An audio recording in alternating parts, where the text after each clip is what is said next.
nós vamos falar sobre processo inflamatório e imunologia, tá?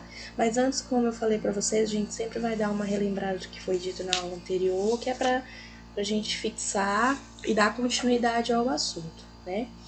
E na nossa última aula, nós demos aí uma introdução, né, em alguns termos que nós utilizamos aí na área da saúde, na área da radiologia, que é importante a gente saber para poder diferenciar quando se for usado um ou outro, né?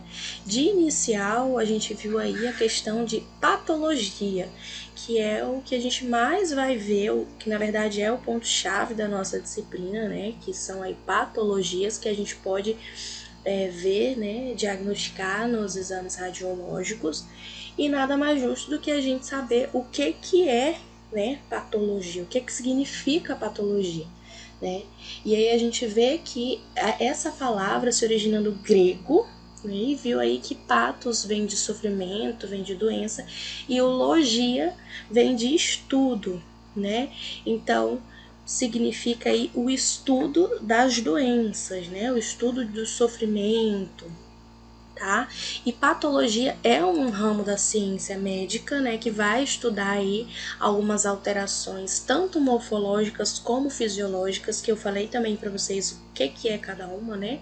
Que a morfologia a gente vê aí que são as estruturas externas, né?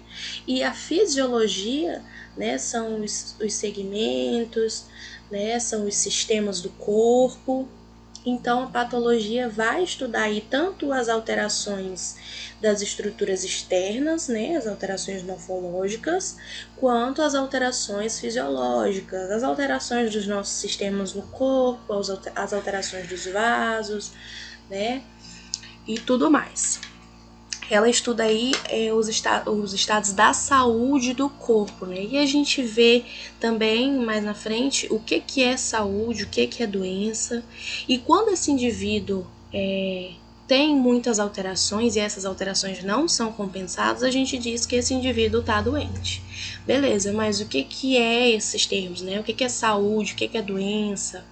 Então a gente viu que a saúde é o ser estar de bem, né? Tá com bem-estar físico, mental e social. Ele está bem como um todo, tá? Não é somente de saúde, ele tem que estar bem psíquico, né? Culturalmente, no meio social, um bem-estar físico, ele estando por completo, ele está saudável, né? Ele tem saúde. A doença vai estar aí como a falta de adaptação ao ambiente físico, né? Ou psíquico ou social. Ele vai estar com uma falha aí na questão da saúde em um desses aspectos, né? Pode ser no aspecto físico, pode ser num problema social, cultural, ou num problema mental, né? Psicológico, né? E aí esse indivíduo ele pode sentir mal, né? Ele pode ter um sintoma, ou ele pode ter alguns sinais, que a gente também diferenciou isso na outra aula. Né?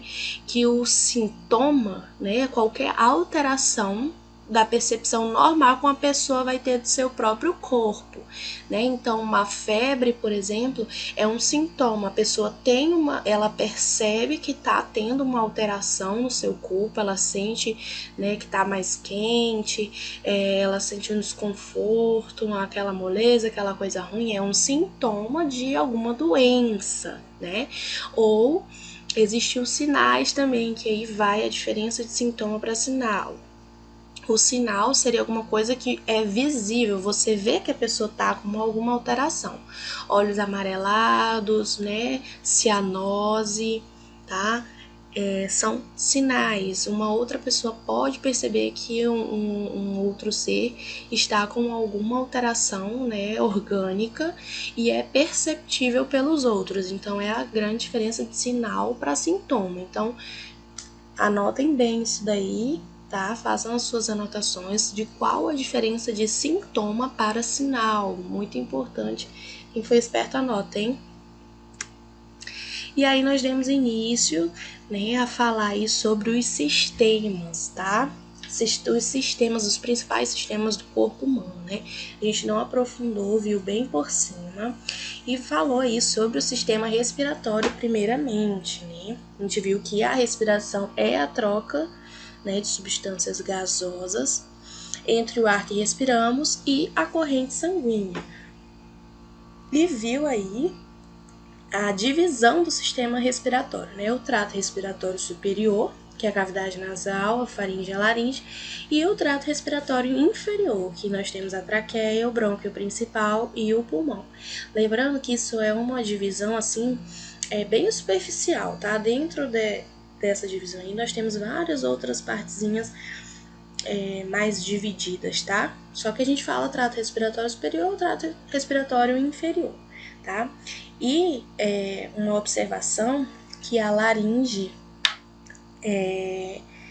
a faringe, aliás, ela vai servir aí tanto como passagem de ar quanto para passagem de alimentos. Então, ela não é específica do sistema respiratório, tá? Ela não é somente dele, mas ela faz parte porque o ar também, né, passam por ele.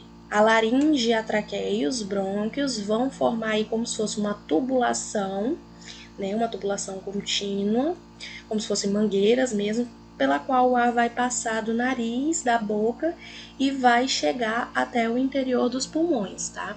Dentro disso daí, a faringe também está fazendo parte, mas como eu já falei para vocês, ela não é considerada propriamente do sistema respiratório, porque ela também faz parte lá do sistema digestivo, né? Por ela também passa alimento.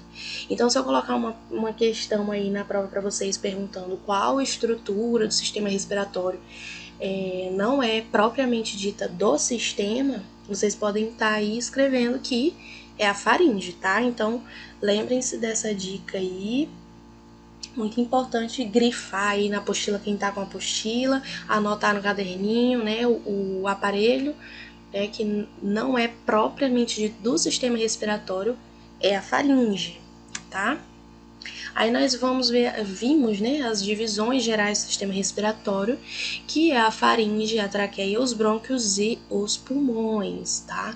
Em anatomia a gente vê mais detalhadamente outras partezinhas que tem aí, como por exemplo os brônquios, eles vão ter aí os brônquios secundários, que são essas ramificações, os bronquíolos, que são as ramificações mais fininhas do finalzinho dos brônquios, né, que já são lá dentro do pulmão. A gente vê a carina, que é essa partezinha aqui, ó, parece, a gente chama de calcinha, né, no vulgar, assim, por conta do desenho.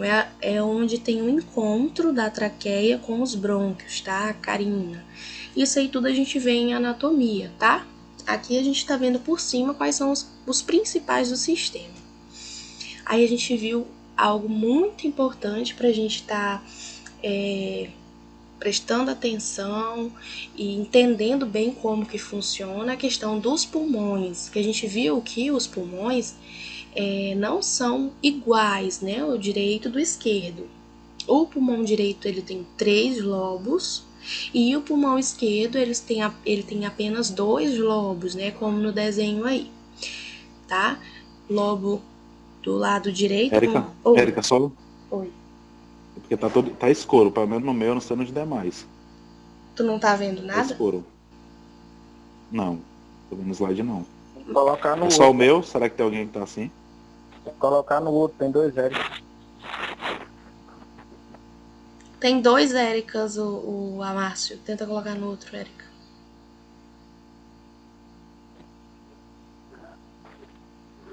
Não deu não. Não?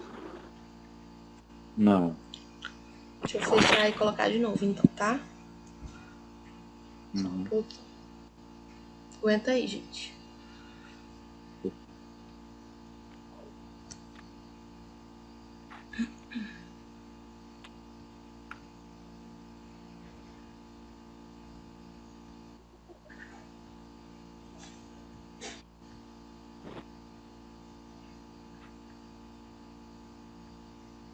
Agora sim. Já Tá voltou. Felipe, tá aparecendo pra ti? Obrigado. De nada. Beleza, vamos dar continuidade então. Então, como eu ia falando, a gente vê aí a diferença, nós temos 2 pulmões, todo mundo sabe, só que o direito é diferente do esquerdo, por conta aí da sua forma, né?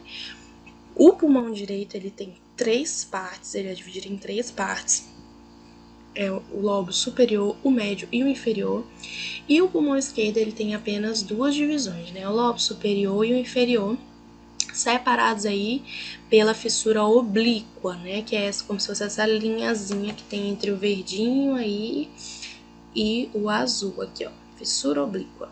Então, eu posso perguntar para vocês dicas de perguntas aí que podem surgir, né? Como é a divisão dos pulmões, né? Como é dividido o pulmão direito e do esquerdo, qual o nome da fissura que divide aí os lobos do pulmão esquerdo. Vocês têm que lembrar que o nome dessa fissura é fissura oblíqua, tá? Que é a principal. E aí nós vimos também a questão do revestimento do pulmão, né? Que os pulmões são revestidos aí por uma membrana chamada pleura. E na verdade não é só uma membrana, né? São 2, que elas estão divididas aí entre uma membrana que reveste internamente o pulmão, que é aquela que está mais perto do órgão, chamada de pleura visceral, e uma membrana que é mais externa ao órgão, chamado de pleura parietal, Então aí é como se fosse, imaginar aí um pedaço de carne onde você envolve com um saco, ele fica mais perto da carne em si, então aí a gente chama de pleura visceral. E aí você em seguida envolve com outro saquinho, que fica mais externo, né? Fica depois do primeiro saquinho que você colocou. Então a gente chama de pleura parietal, que está mais distante da carne, né? E existe esse espaço entre esses 2 saquinhos que a gente envolveu aí um pedacinho de carne. Esse espaço entre esses 2 saquinhos chama-se espaço pleural, tá? E para que não haja atrito entre esses 2 saquinhos, existe o líquido pleural, tá?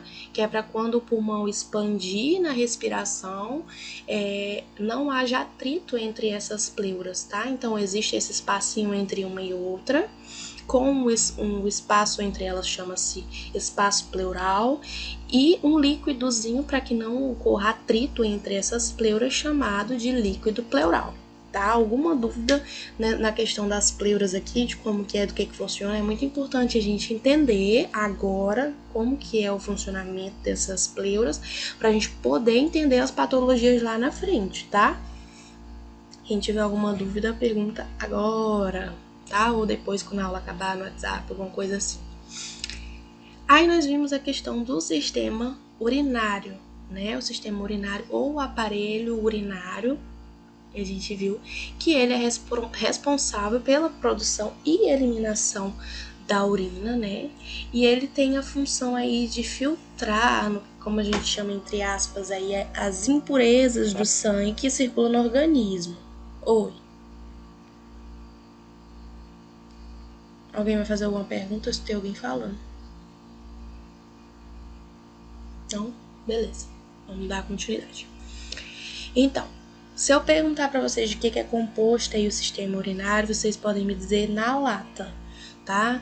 2 rins, ureteres, esquerda e direito, bexiga e uretra. Show! Para mim já tá bom, tá?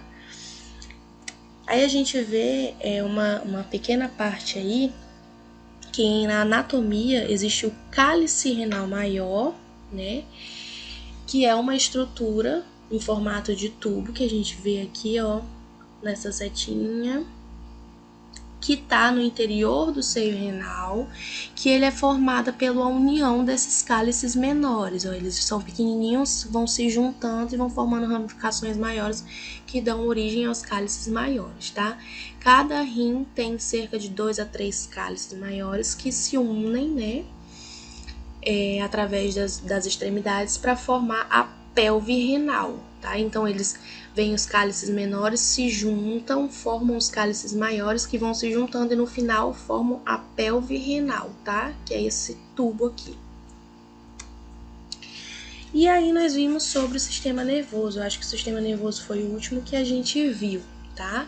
Que é como se fosse a nossa central, né? O sistema nervoso vai representar aí uma rede de comunicações do organismo, e é um conjunto de órgãos do corpo, né, que tem a função aí, digamos, de captar mensagens, né, estímulos do ambiente, como dor, sensações de calor, de tudo, interpreta isso, leva até o sistema nervoso central e arquiva, tá? Porque existe uma divisão dentro desse sistema nervoso, tá? Que é o sistema nervoso central e o sistema nervoso periférico.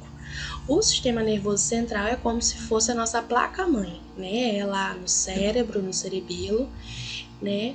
Aonde as informações chegam, tá? E são armazenadas. O sistema nervoso central, a gente pode dizer que ele é um conjunto aí do encéfalo e da medula espinhal. O encéfalo está contido aí cérebro, tronco encefálico e cerebelo, a gente chama como encéfalo, tudo isso, e a medula espinhal, tá? E o sistema nervoso periférico, que é formado pelos nervos, gânglios nervosos, tá? E a função vai ser captar essas mensagens e ligar ao sistema nervoso central, tá? Que é como se fosse a nossa placa-mãe, como eu estava falando. Então, o sistema nervoso periférico, ele, como o nome já está dizendo, ele fica nas periferias, né? Ele fica em toda a parte do corpo, capta as mensagens recebidas do meio externo e aí ligam e levam até o sistema nervoso central, tá? E aí nós terminamos a nossa aula, né, de sexta-feira. Hoje nós vamos falar um pouquinho sobre inflamação e imunologia, tá? Tô ficando meio rouca, gente. Desculpa aí se vocês não entenderem, pede pra repetir, tá? Então, inflamação. O que vem a ser a inflamação? A inflamação a gente também pode chamar ela de processo inflamatório, e ela é uma resposta natural de todo organismo humano, né? Na verdade, não humano, organismo vivo, né? Contra alguma infecção, alguma lesão, que tem como o grande objetivo destruir algum agente agressor que possa estar atuando no nosso organismo, tá? Os processos inflamatórios, né, eles podem ser divididos em dois, tá? A inflamação é uma resposta fisiológica do nosso organismo a um dano que você possa ter no tecido, né, do corpo, ou a uma infecção, alguma lesão que você tenha e algum agente agressor entre em contato, e aí a inflamação é uma resposta do seu organismo natural, tá, para poder combater esses agentes. A resposta inflamatória faz parte de uma questão que é natural do seu organismo, tá? A gente já nasce com eles, tá? O processo inflamatório ele é dividido em inflamação aguda ou inflamação crônica, tá?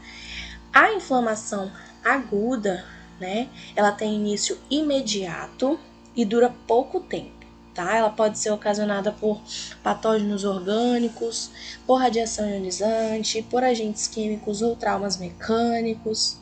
E os principais sinais da resposta inflamatória aguda estão relacionadas à resposta vascular com vasodilatação gerando rubor e calor. Rubor é aquela vermelhidão, tá?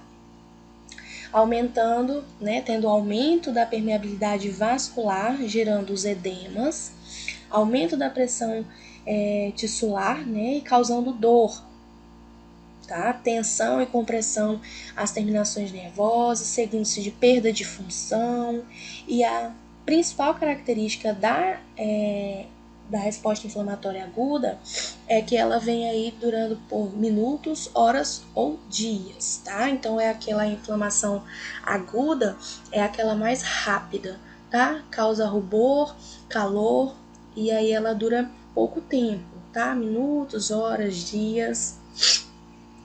E a inflamação crônica, né? Se o agente causador da inflamação aguda persistir, aí vai se dar o início, né, a esse processo de inflamação crônica.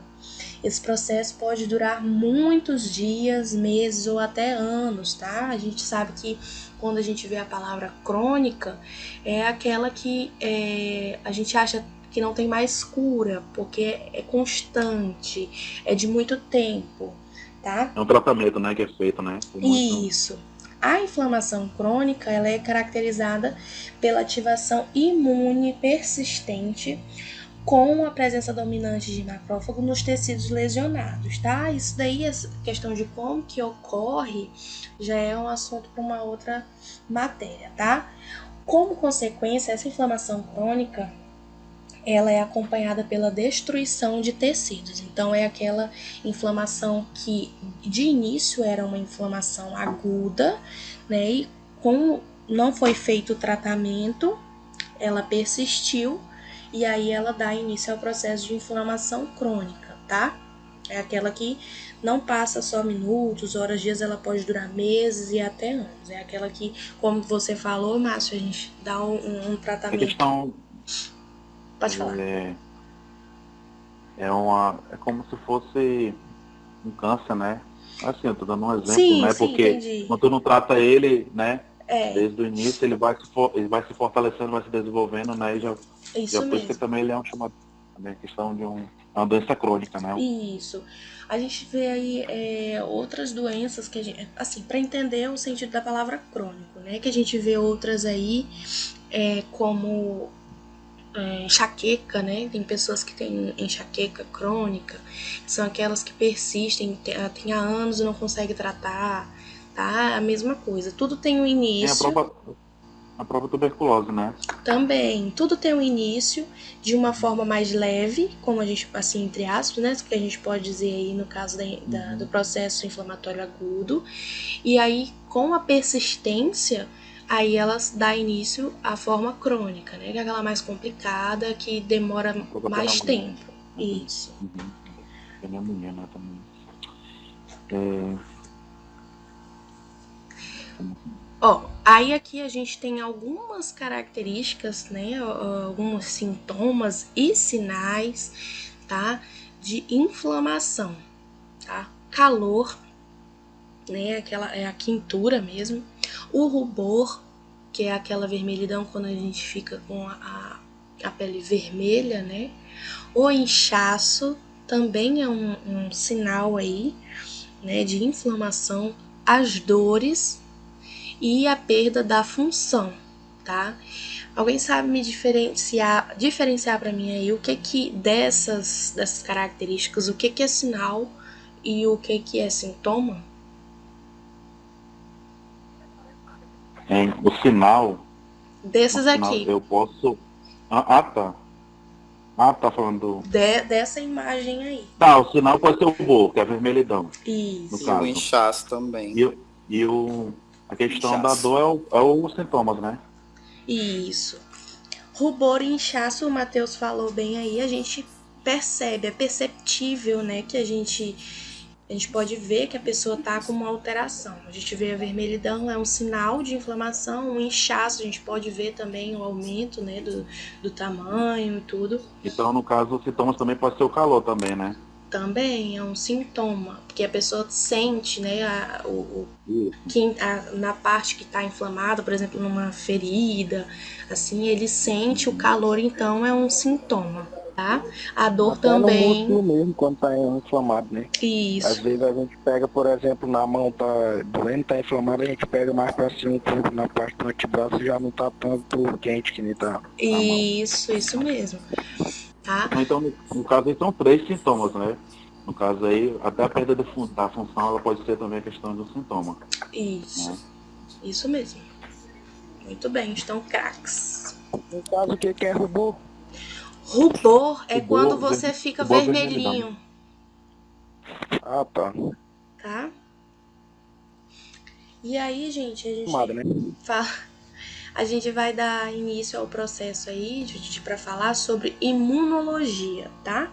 A imunologia vai ser aí também um ramo da ciência, né, que vai buscar e estudar o sistema imunológico, né, e as condições que pode afetar esse sistema imunológico. É o sistema de defesa do corpo, tá?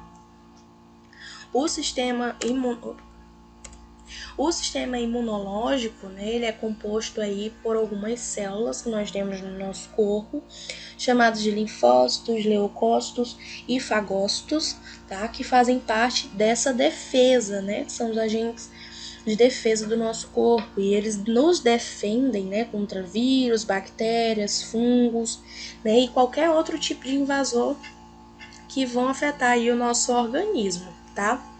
Vocês sabiam que Por isso que. até o espirro é uma forma de defesa do nosso organismo? Uhum.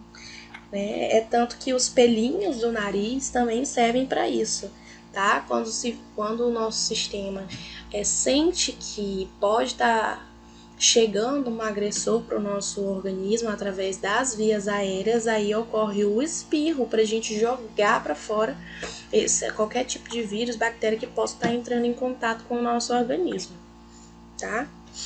Érica, por isso que a questão de você reforçar o seu sistema imunológico justamente para tu combater, né, esse tipo de doenças. Exatamente. Principalmente agora a gente tá com coronavírus aí, a gente tem que comer a questão de alimentos saudáveis, né, de sucos naturais, questão de reforçar o sistema imunológico, isso, porque já a gente vai ver a questão que o sistema imunológico, ele é dividido aí também, tá?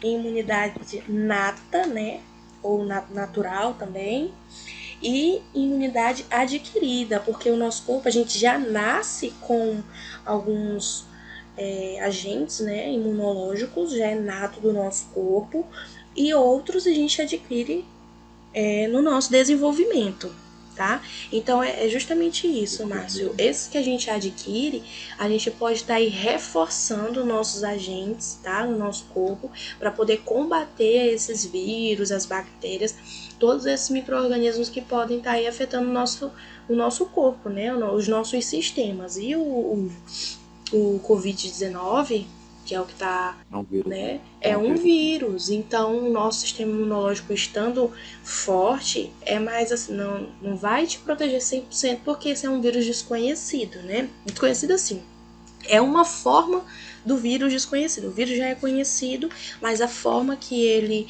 né, se apresentou, vamos dizer assim, é uma forma desconhecida. Então, qual é a forma de se proteger? É ajudando o nosso sistema imunológico com alimentação saudável, né? Vitaminas. E isso. Praticar atividade física. Exatamente. Tudo isso ajuda o nosso sistema imunológico adquirido a combater esses vírus, essas bactérias. Então, por isso que é importante essa questão de pegar sol também, o sol correto, D, né, do dia, e isso, a vitamina D natural, tá? Sucos de laranja, de limão, vitaminas. Limão, né? Acerola, né? Isso, todos são sucos com bastante vitamina A, tá? Vitamina C. É muito bacana esse ramo que a gente estuda a questão das vitaminas para o sistema imunológico, é muito legal. Na acerola a gente sempre fala da vitamina A ou da vitamina C, mas não lembra que tem outras também, tem muita vitamina A, tá? E é importante para o sistema imunológico. Aí a gente vê a questão da divisão desse processo, né, de imunológicos, que eles são divididos aí entre mecanismos inespecíficos, tá? Que é a imunidade natural, e os mecanismos específicos, que são combatidos pela imunidade adquirida, tá? Isso aí esse quadrinho tá relacionando a resistência às infecções, tá? De qual imunidade que combate ao quê, tá? E aí, ó, a imunidade inata, né, ou natural, não específica, é a nossa primeira linha de defesa. É aquele que a gente já nasce com esse tipo de imunidade, tá? É representada por barreiras físicas, químicas e biológicas, tá? Uma barreira física que eu tava falando para vocês seria os pelinhos do nariz, é uma barreira física, tá? Aí a gente tem, ó, um quadrinho, tá? Com o tipo de barreira e a ação do organismo, tá? A pele é a principal barreira que o corpo tem contra os agentes patogênicos, tá? Olha os pelinhos aí em alta que eu falei para vocês. Por exemplo, os cílios, tá? Eles ajudam a proteger os olhos, impedem a entrada de pequenas partículas, né? E insetos também, tá? Motoqueiros de plantão, cuidado, porque não é só os cílios que combatem, tá? Usem a viseira, por gentileza. Lágrima também faz parte do nosso sistema imunológico inato, né? O que a gente já vem com ele, a gente já nasce com ele, né? Ele tem importância de chorar, né? A lágrima, ela faz a limpeza, a lubrificação dos olhos, né? Protege o globo ocular de infecções, né? Mantém aí lubrificado, tá? O globo ocular. Então, permitam-se chorar também, tá bom? Geralmente quando a gente... chorar por coisa boa, hein? Quando você conquista alguma coisa, não por amor. Deus é mais. Lembra, prestou atenção quando a gente acorda, a gente dá aquele bocejo bom, escorre aquela lágrimazinha no olho. Lubrificação dos olhos, proteção do globo ocular, tá? Proteção contra infecções, é o nosso sistema imunológico inato agindo, tá? Muco é um fluido produzido pelo organismo que tem a função de impedir que micro-organismos entrem no sistema respiratório, por exemplo, tá? Plaquetas, já ouviram falar de plaquetas também, né? Já? Glóbulos vermelhos, glóbulos brancos, né? Atuam na coagulação do sangue, né?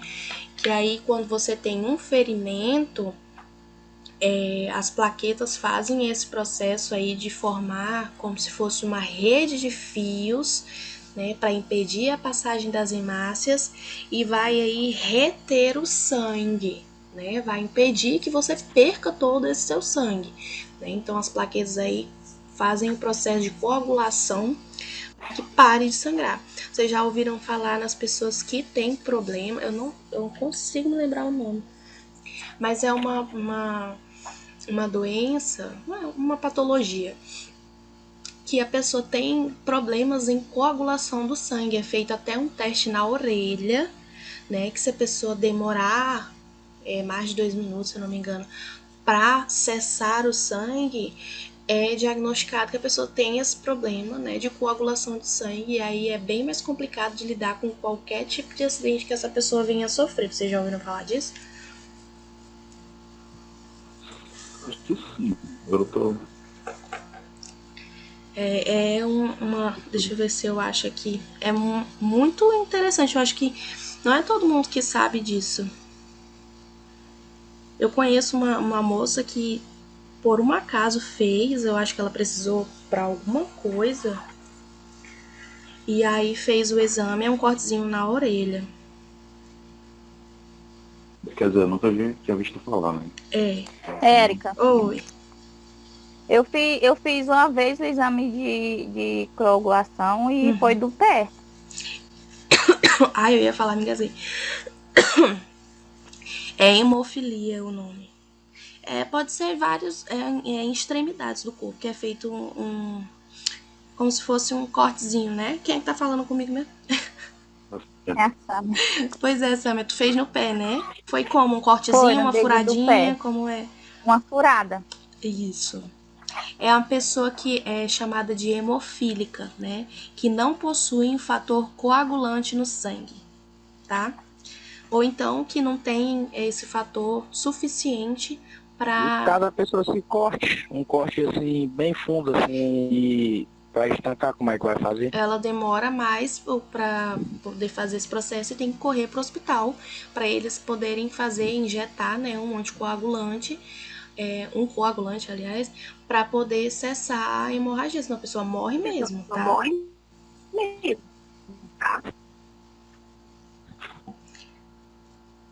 Tá chegando aí o que eu falo pra vocês, eu tô com a impressão que minha internet tá bem ruim.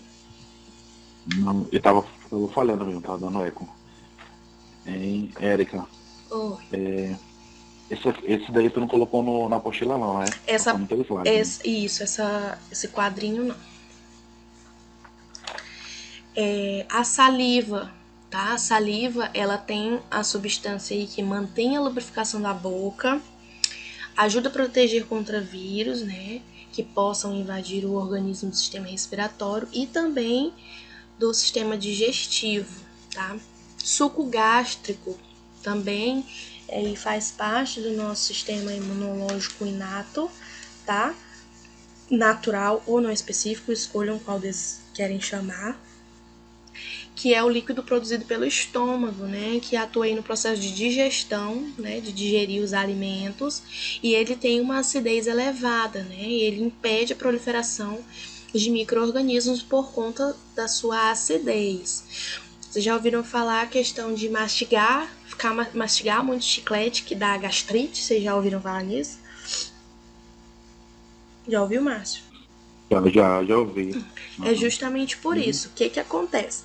Quando você fica mastigando chiclete, lembra do sistema nervoso?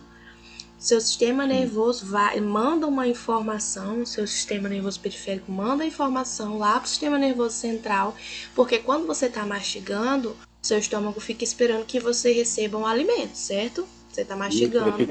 É como se tivesse... eu entendi já essa parte aí, eu tinha visto falar uma vez sobre isso, a questão de ele estar dando um sinal, mas é um fingimento, né? Exatamente, porque você tá mastigando, o seu sistema manda lá pro cérebro, tá mastigando, vai descer alimento, manda o teu estômago aí jogar suco gástrico, que é para digerir o alimento que o cara aqui tá mastigando. Aí o cérebro vai lá, manda a função pro teu estômago, o estômago vai lá e taca suco gástrico para que quando o alimento chegue no estômago, ele seja digerido e impeça aí a proliferação de algum micro-organismo, de alguma bactéria que possa ter, né, por conta da acidez, só que não chega alimento, você está mastigando somente um chiclete. Então o suco gástrico fica lá agindo no estômago sem ter o que digerir, o que destruir, vamos dizer assim, e aí ele, por ser ácido, ele acaba, né, fazendo pequenas lesões no estômago. Gente, isso não significa que você mastigar um chiclete você vai estar fazendo um rombo no estômago. Não é isso. Mas é uma questão assim, que se for uma coisa constante, é que tem gente que é viciada, né? Tem esses viciozinhos bestas assim. E ficar fazendo isso com o passar do tempo, né? Aquele ditado: água mole em pedra dura, tanto bate até que fura. Então, se for uma coisa constante, aí vai causar problemas sim, tá? E por último... Érica, oi. Não, só para complementar esse negócio do suco gástrico, né? Inclusive hoje em dia a questão é muito refluxo, né? Não sei se tu já ouviu falar sobre isso. Uhum. Né? Inclusive eu tenho isso, né? Inclusive o médico passou para mim tomar omeprazol em jejum, uhum. E depois de em jejum eu tomo, aí depois de 1 hora eu comer. Sim. Né? Porque eu tinha uma mania de chegar assim do trabalho, né, e comer já ir me deitar. Uhum. Ele disse que é totalmente errado. Totalmente. Né, sim. E eu tive esse prejuízo. Né? De vez em quando eu sinto essas coisas ainda. É importante a gente também não ingerir líquidos também, né? Eu sei que é difícil a gente fazer isso, a maioria das pessoas comem ingerindo líquido e tudo, mas é importante a gente diminuir isso, tá? Até os nutricionistas... Já ouvi dizer que tomar muito café também dá gastrite, ou é café em jejum, parece. É por conta do pH. Tudo é por conta do pH. O que for muito ácido, ele vai causar lesão no teu estômago, entendeu? Farinha também dá gastrite. Refrigerante é o vilão. Aqui Cruzeiro do Sul não faz mal, não. Faz nada. É natural. Tá legal. E é o café preto, né? Que causa isso aí, né? Pois é, o café... Que é o veneno. Era quando era morto. Mas é o que eu tô falando pra vocês. Tudo é uma questão assim, que varia de corpo pra corpo. Tem organismo mais resistente. E também a frequência desses hábitos, tá?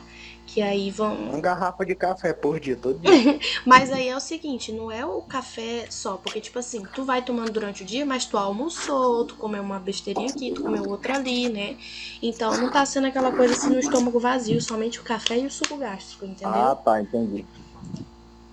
A questão é estômago vazio e taca refrigerante. É por isso que eu já vi menino, criança. Eu já conheço um menino que de manhã cedo, se tiver um refrigerante na geladeira, já taca no copo e toma 2 litros sozinho. Né? Eu fico passada, não falo nada porque não é meu, né? Então. Mas é Você tem que veneno. orientar, mulher. Não, mas eu já falei pra mãe dele que ela é minha amiga, eu não converso e tudo, mas não tem controle, sabe? Aquelas crianças sem controle, então não tem muito o que fazer. E por último, na nossa tabelinha, o suor, né? Ele possui aí ácidos. Sudorese, né? Sudorese vai ser... Meu Deus, eu tô ficando sem voz. É o processo, né, de sair, né, esqueci a palavra, eu tô muito esquecida hoje. De fazer com que o suor saia, né, a sudorese. E possui aí ácidos graxos que ajudam, né, aí a questão da pele para impedir a entrada de fungos, né, pelos poros, pela pele, tá? Então o suor também faz parte do nosso sistema imunológico inato, tá? É aquele que a gente nasce com eles. Então, se eu pedir para vocês aí 3 exemplos, né, de barreiras imunológicas do sistema inato, né, da imunidade inata ou imunidade natural, vocês podem estar me dando aí alguns exemplos de pele, lágrima, né, saliva. Isso eu pedi para citar. Eu lembrei, frisei isso na outra turma, que eu vi muita questão errada, nem consigo lembrar se foi nessa turma ou se foi na outra, tá? Mas eu vi, assim, umas 3 provas diferentes, aonde perdeu ponto porque não prestou atenção na pergunta. Gente, existe uma diferença entre citar e descrever, tá? Se eu pedir para você descrever para mim 3 barreiras da imunidade inata, e você disser pra mim pele, cílios e lágrima, sua questão vai estar errada, tá? Eu quero que você descreva, ou seja, você vai dizer como que funciona. Né? Isso. Significa, né? Então eu disser assim, ó, descreva 3 barreiras, né, da imunidade inata, eu quero que você diga pele, tracinho. Principal barreira que o corpo tem contra agentes patogênicos, tá? Lágrima, faz a limpeza e lubrificação dos olhos. Muco, fluido produzido pelo organismo com função de impedir a entrada de micro-organismos no sistema. Beleza, você descreveu. Se eu pedir para você citar 3 e mesmo assim você falar e descrever, não tem problema, tá mais do que certo. Mas se você só disser os 3, né, tipo pele, cílios e lágrima, também tá certo. Agora prestem atenção, citar e descrever, tá bom? Porque aí é injusto eu pedir para descrever, uma pessoa ir lá, se dar o trabalho de escrever tudo que lembra, bem bonitinho, dos 3 itens, e vir uma pessoa e só dizer aí pele, cílios e lágrima e ganhar os pontos iguais. Então eu não vou poder passar, tá? Então prestem bem atenção nisso e guardem aí esses tipos de barreira, tá bom? Aí, nós vemos também aí a questão da imunidade adquirida, né? Que a gente também pode chamar de imunidade adaptativa ou imunidade específica, tá? A imunidade adaptativa é aquela que a gente adquire no longo da vida, como os anticorpos, as vacinas que a gente toma, tá? Ela é constituída aí por mecanismos desenvolvidos, tá? São mecanismos desenvolvidos para expor as pessoas com o objetivo de evoluir as defesas do nosso corpo, tá? Tem alguém escutando o áudio e sai aqui. Foi sem querer. Tudo bem. Pois é, gente, dando continuidade. Essa imunidade aí, ela é desenvolvida para realmente expor as pessoas, né? Com o objetivo de evoluir as defesas do corpo que já vem com a gente, que são a imunidade inata, tá? Essa imunidade adaptativa vai agir aí diante de algum problema específico, tá? Então é aquelas quando as pessoas, como é que se diz? Criam, né? Fazem pesquisas e tal. E aí a gente vê, vamos fazer campanha de vacina para febre amarela, vacina para gripe, vacina para não sei o quê. Coronavírus, né? Isso é a Coronavírus imunidade adquirida, tá? São aí defesas que vão agir diante de um problema específico, tá? Então, por exemplo, a gripe, a gente tem a nossa imunidade inata, né, agindo aí como barreira para proteger, né, o nosso organismo, como aí o espirro, né, uma barreirinha como os pelinhos do nariz, para impedir que o vírus entre em contato. Mas se por tosse também, né? Isso também, espirro, tosse, tudo é para expelir qualquer micro-organismo que entre em contato com o nosso corpo, né? Só que aí os cientistas, né, pesquisaram e encontraram aí as vacinas para imunidade adquirida, né, ou adaptativa específica, que é uma imunidade que ele coloca no nosso organismo, né, para evoluir a defesa do nosso corpo, ajudar a imunidade inata, que foi a que a gente já nasceu com ela, né, e adaptar, deixar o nosso organismo mais forte, para que se o vírus da gripe ou de qualquer outra doença dessa aí que eu citei entre em contato com o nosso organismo, essa vacina, né, esses agentes imunológicos aí entram em ação, né, de acordo com o problema específico que vai vir aí, entra em contato com o nosso corpo para combater com eles, tá? Para que protejam o nosso corpo e a gente não chegue a adoecer, né, ao nosso processo lá, que a gente viu que doença é alteração, né, no nosso organismo. Então, tudo isso age junto, tá? O sistema imunológico vai combater a qualquer tipo de vírus, micro-organismo, bactéria que possa entrar em contato com o nosso organismo e alterar as funções dos nossos sistemas. É por isso que foi importante a gente ver o que significa cada coisa, tá? A doença vai ser a alteração do organismo, do nosso organismo em alguma forma, né? No caso aqui, a gente está vendo a questão da alteração física, né? Por conta dos nossos sistemas, tá? E aí a gente vê a questão da inflamação, é quando aí a nossa imunidade não tá boa o suficiente, tá? Essa imunidade inata, como a gente já bateu nessa tecla, é aquela que a gente nasce com ela, mas a gente pode estar reforçando, tá, gente? Então, exercício, ficar exposto ao sol adequado, tá? O sol tá muito forte, então em horários específicos, início da manhã, final da tarde, o sol tá mais ameno, né? Alimentação saudável, não é questão de emagrecer, de beleza, não. É questão de saúde mesmo, tá? Comer verduras, frutos, tudo isso vai ajudar o nosso sistema imunológico, principalmente nesse momento que a gente está vivendo, de pessoas com uma imunidade baixa. É tanto que grupo de risco que eles colocam aí são pessoas que têm esse problema de imunidade, tá? São pessoas que esse sistema imunológico tá deficiente, né? Não tem tanta força para combater o vírus, que são justamente crianças que ainda não estão com todo o seu sistema imunológico formado, né? Eles só estão... E isso, as crianças, elas estão somente com a imunidade nata, né? Inata, que é aquela que elas vêm, tá? A imunidade adquirida ainda está em formação, elas ainda vão tomar todas as vacinas, ainda está no processo para ficar forte, né? E os idosos, e os idosos é o contrário, porque já está desgastado, né? Então eles estão mais fracos, os órgãos estão mais fracos, né? Grávidas também, porque estão dividindo os nutrientes, né? Os seus agentes imunológicos, ela tá dividindo com o feto, então aí tá como um risco, né?